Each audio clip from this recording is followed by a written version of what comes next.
Hello বন্ধুরা, mermaid অর্থাৎ জলপরী শব্দটির সাথে আপনারা হয়তো সকলেই পরিচিত। পৌরাণিক কাহিনী থেকে শুরু করে বিভিন্ন চলচ্চিত্রে আপনারা হয়তো দেখে থাকবেন।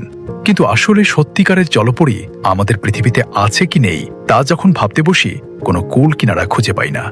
আমাদের দীর্ঘ বিশ্বাস এই প্রশ্নটি আপনার মনে কোনো না কোনো একদিন এসেছে।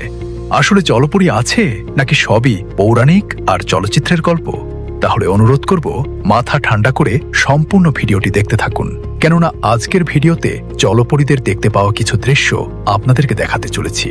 বিশ্বাস অবিশ্বাসের প্রশ্ন যদি ওঠে, সেটা না হয় ভিডিও শেষেই করবেন, যেখানে বিজ্ঞান জলপরী শব্দটির সাথে ধীরে ধীরে পরিচিত হতে শুরু করেছে। কারণ এমনই কিছু মুহূর্ত দেখতে পাওয়া গেছে যা বিজ্ঞানকেও বাধ্য করেছে বিশ্বাস করতে। এরকম নতুন অজানা কিছু বাস্তব গল্পের ভিডিও দেখতে সাবস্ক্রাইব লেখাটি প্রেস করে বেল আইকনের অল অপশন সিলেক্ট করুন।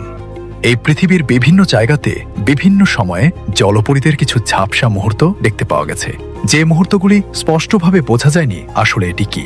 তাহলে ভারতবর্ষ এর থেকে পিছিয়ে থাকবে কেন?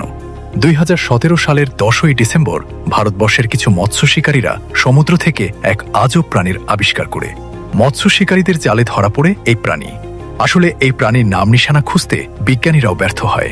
এই প্রাণীর অর্ধেক শরীর মানুষের মতে অরিজিনাল বস্তু ছাড়া কোনো ডুপ্লিকেট বস্তুর স্থান নেই। তাহলে কেন ডেনমার্কের মিউজিয়ামে এই কঙ্কাল স্থান পেল? ওখানকার সায়েন্টিস্টরা তাহলে কি কঙ্কালটিকে আসল জলপরী হিসেবে গণ্য করে নিয়েছে? এই প্রশ্নের উত্তর আমার, আপনার সকলেরই অজানা। তাহলে কি জলপরী বহু বছর ধরে আমাদের পৃথিবীতে এক্সিস্ট করে? যা হয়। ধন্যবাদ।